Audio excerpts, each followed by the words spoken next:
bibona rero ngira umugisha wo kwakira chairman wa equipe ya APR FC mutsinzi ibitego bine umukeba mumurusha mu byukuri mutubwire mwiyakiriye gute none muratubwire n'umukino mwateguye gute nk'abayobozi ba equipe ya APR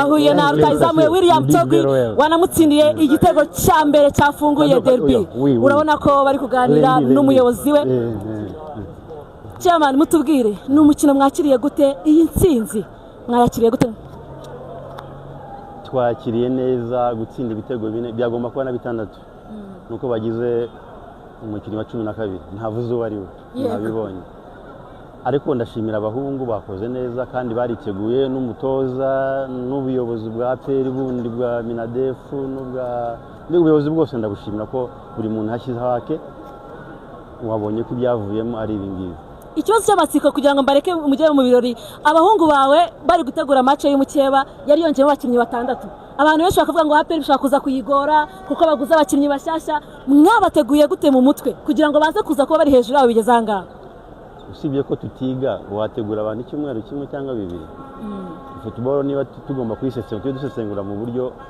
nibura harimo akantu ko kumenya umupira iyo mbwira nguzanya abakinnyi ibyumweru bibiri ngo barakina derby kereka ari yego umupira bijya bibaho umuntu umwe gukora ibitangaza ariko ntabwo bavuye ngo bakina collective game wabonye ko byabananiye ariko kubera ko APR imaze igihe yitegura wabonye ko bakina umupira ushukuye mbega uri collective hamwe barero bakina bafite cyabo ntabwo batsinda ntibishoboka kereka habaye ibitangaza by'umupira uko bisanzwe ubutumwa ku bakunzi ba equipe ya APR ubutumwa ku bakunzi ba APR ubutumwa naha abafana bacu nuko bagomba kwizerera mu bakinnyi babo umutoza murabona ko ku munsi bigenda bihinduka ibyo nababwiye bazabibona equipe ntabwo umutoza yaza amezi 3 ngo abakinnyi bamenye philosophe numva rero bizagenda biba kandi hari iminsi izagera equipe ikagaragara ko ari equipe irusha izindi zose kubera bakoze cyane ko bakorera cyane kuri pressure mbona y'abafana na media I'm so ibaza yuko kuzana abakinnyi bagera muri 5 ukabanzamo rimwe especially linya ya defense n'umuzamu niyo wakinnye umupira kera bagiye gutuma abantu mwakinnye kera za kare bari bazi umupira bamwe baba muri Zambia abandi wenda bari muri Majerwa abandi bagiye mu gipolisi mu gisirikare abantu ngo bakoretinge niyo waba ugiye gura na under 17 imaranye imyaka 5 umupira ntabwo wabona nibyo bakoze rero so navuga ko ngewe to be honest babonye bita Dauda nicyo bita ngo ameze nk'icyo bita ngo mu giswahili byo bita ngo ni kama movie ya mapenzi yani mwanzo raha mwanzo mwisho kureba Dauda ari gukina no kureba filimi y'urukundo iryo igitangira ikarinda iryo ikirange wabonye se kiganda baguze umukaseri bavuga induru ku radio nabwo umukaseri mwiza ari muri Afcon wamubonye match ebyiri za derby umukaseri bitego bibiri unbelievable yani zaidi ya Busquets ni zaidi ya N'Golo Kante wamubonye bita Memer Dao mwamba wa muda wote quick turning awareness uburyo ashobora kudriblinga muri tight space uburyo ashobora gukora ibyo bita ngo ni half space close hano wacegeranye wabonye ya spectacle izikarite zose niza bakinnyi beza cyane nibaza yuko Jean Pierre narababwiye Mario niwe muzamu wenyine utaratsindwa kuri Stade Amahoro muri match officiel narababwiye muri equipe nationale bazamba bari rimwe bamushyiremo yarambwiye jangwa ndi muri Stade Amahoro ni jini au ni mikono mia kama Manuel Nia mama wiwe ngo yakoreraga burakeye hirya burira ngo ndihera cyera muri za 1999 batarayivugurura yarahasengeye umuhungu we yarazi ko azavuga gakinira APR yayesheje umugisha ntabwo ushobora kwamutira igitego navuga ko ngiye ku giti cyanjye ntumye Omedi match navuga ko ari Pierre save zigeze murenye unbelievable confiance uburyo bro Jangwani ubuntu bita Jibril Watara utarajya mu bindi banza mutereka kanwa kanyo Jibril Shehe Watara ngira ngo sezo match y'ubushize ya derby nanana yimusabye uyu munsi ntabwo ari twe twenyine twahombye nta nubwo abakunzi ba PES n'abakunzi ba Rayon Sport gusa ngira ngo abafite abarwayi barwari mu bitaro byo kwa Nyirinkwaya i Kanombe bari mu bibazo bikomeye umunsi yatsindaga igitego aturutse ngira ngo mu rubuga rugabanyamo ikibuga hagati arambukiranya hakiza abarwayi barega 48 hano kwa Nyirinkwaya mu bitaro by'Ikanombe hakiza abarwayi bagera muri 23 hari ama depression yagiye akira ingo zari zarashwanya ama divorce barongera bariyunga Watara namusaba gusa ko ajya atsinda igitego Watara buri afite story imwe neza nk'iya Yobu muri Bible Yobu ngo ageze mu bihe bigoye cyane ku mwuka wa nyuma, indwara zarabaye byinshi n'ibyorezo, inshuti ze n'umugore bavuga ngo tukimana wipfuye, yaravuze ngo nta cyane igeze nkora imbere y'Imana, ngo nimba narakoze icyango ndagapfa umugore wanjye ngo acurwe n'undi mugabo, ngo cyangwa se ngo mpinge ngo abanzi banjye basarure, ngo nta cyanza akora imbere y'Imana, gusa akunda ku mutima wanjye ugira ikidega imbere y'Imana mu minsi yanjye kuba yose. Buryo jambo mu ijuru Imana yabwiye abamarayika ngo barisubizemo rurana umunsi wose. Jangwani garuka ku gitego cya kane, tubwira ku gitego cya kane, igitego cya kane cya APR bakoze ibitego Mark 2 narababwiye, ariko reka mabazi kuri bro ndeka ngende. Jangwani ntabwo biba, ugomba kukivuga, urakivugaho igitego cya kane urakivuga. Umuntu mwagombaga gutanga penalty yagiye hehe? Umuntu mwagombaga gutanga penalty yagiye hehe? Ibaza yuko ibintu bijyanye na derby ntabwo ko twapfundikira, to be honest. Wana mukazajya muvuga ngo Gombani ya gol, wajya uvuga ngo wenda Gombani ya gol izakira Club Giant ngo izakira Gombani ya gol, ariko to be honest match eshatu ibitego 9 igitego kimwe, navuga ko ni mechi za wali, ni mechi ya hatumi mtoto sokoni, mechi ya wanaume sio ya vijana, akazi kama abagabo ntabwo bw'abasore. Iva Ruhamyanyiko ekipe ya Rayon Sport muyitsinze ibitego 4-1, ubushize byari 3-0. Iva, match y'uyu munsi, intsinzi y'uyu munsi uyakiriye gute? Ibisanzwe bimaze kuba akamenyero kuyitsinda, ntago dufite icyizere kingana na 95% yo kuyitsinda, kuko ni ibisanzwe. Niba nibuka neza imyaka 2 tadutsinda kandi twese ibitego uyu munsi, so ntago nibyari ibisanzwe, ntabwo tumeze nk'abandi bavuga ngo tubara dutsinda 6, nta bushobozi. Ni 1, 2, 3, 4. Iva, basohoye graphique hanze bashyira abakinnyi babo bari guserebura bameze nk'abantu batwaye igikombe, bafata umukinnyi wa APR FC basa n'abantu bamwunamishije mu gituro, nko kuvuga ngo tuzabashyingura mu marimbi. Iriya graphique mukibona ntabwo mwagize mukavuga ati none murere ratwica? Reka ntabwo ese ibira ntabwo byadutera ubwoba. Ikipe yacu ni ikipe ifite abakinnyi bakuru, abakinnyi bazi icyo bakora, so rero ntabwo byadutera ubwoba, ahubwo baratumotive, baratubwira ati ni uko twiyenzaho kwa tubona imbaraga. Rero twe byacu tubivugira hehe? Mu kibuga. Ntabwo twigeze ubona umukino wa APR muri telefone bazatsinda ngo 6, nta 6 nazo uravuze ngo bazatsinda 6, kereka naza akabitsinda. Leonard, before the match, you told us that you will win. And today, before the match, you posted on your Instagram, and the one who scored, he's still here. And today, you make it happen, you scored the goal. How was the game of today? The game was good. We won and we thank God for that. Okay, Leonard, how did you prepare the derby game? Because sometimes it's hard mentally, also in the pitch. You guys, how did you manage the pressure and give the result like this one? Of course, we prepared very well for the game. The whole week we have been in camp and we were preparing for this game. We had to rest very well and the determination showed up on the pitch. Any message to APR fan? Sorry? Any message to APR fan? For the fans, I thank them for supporting us. It was massive, they were behind us. I kindly request them to come and support us more in the league games. Thank you. Thank you.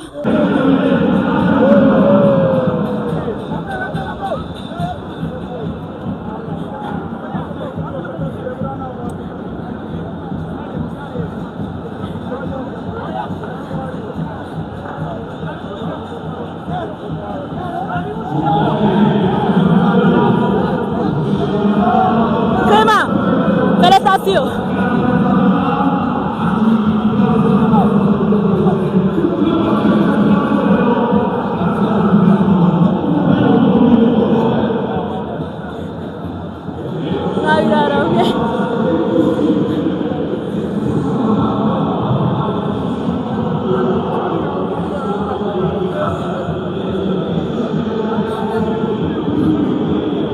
Mamadou Sy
Bingo!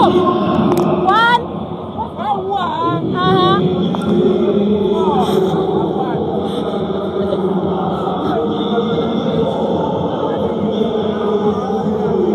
Kapten mutsinze bingahe? Mutsinze bingahe? Wasibyibagirwa. Kamubarire. Tujyane. 1, 2, 3.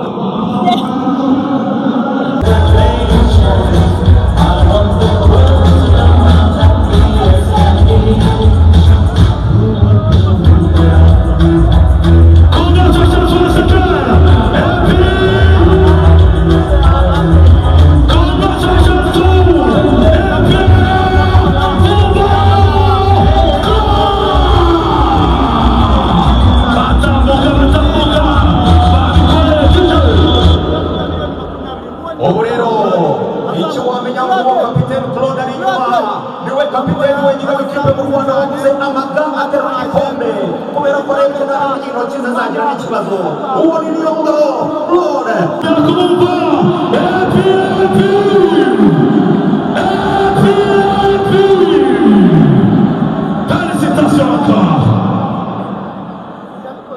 abafana ba Pele mu cyane toroshi cyane urumuri muri kino Champions cyane Oye kapitena yitegura gushyikirizwa igikombe. Congratulations Empire! And of course, ladies and gentlemen, the president of Ferwafa will help us deliver the trophy to the captain of Empire, Niyongabo Claude. One more time. This was the thrilling final. After a thrilling contest with the heart, determination, unforgivable effort, we give you the champions today. We lift the trophy for them. A round of applause.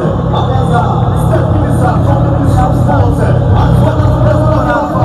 We give you the 2025 Super World Final winner,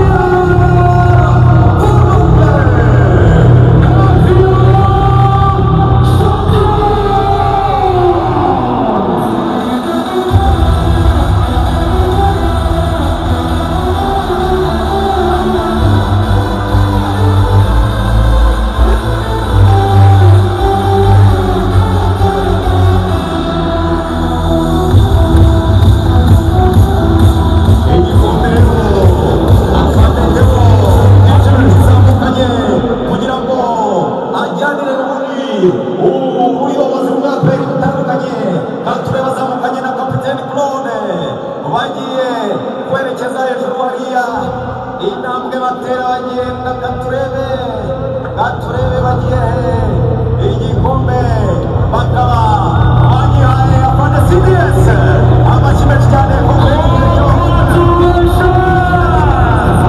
kapiteni Claude Niyongabo ashyikiriza igikombe CDS ndetse na chairman w'ikipe Congratulations Empire Football Club. Igikombe rero wazukunda Fadela Rose agikozeho afande Alex Kagame agikozeho. Felicitation ku muryango wa Pele, inzu y'ibikombe yaguke.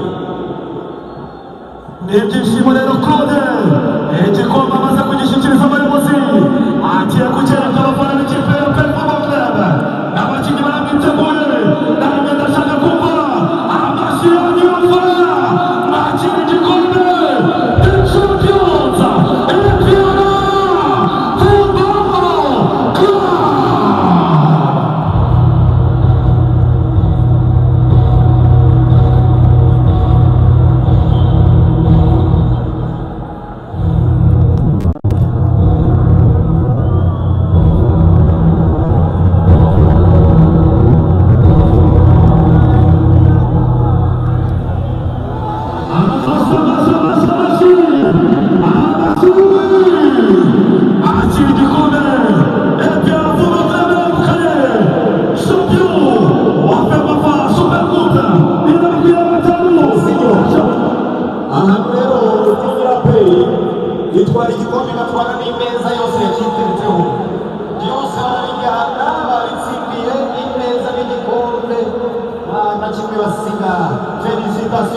Verstappen. Congratulations one more time. Epior Football Club, you are the champion.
Four.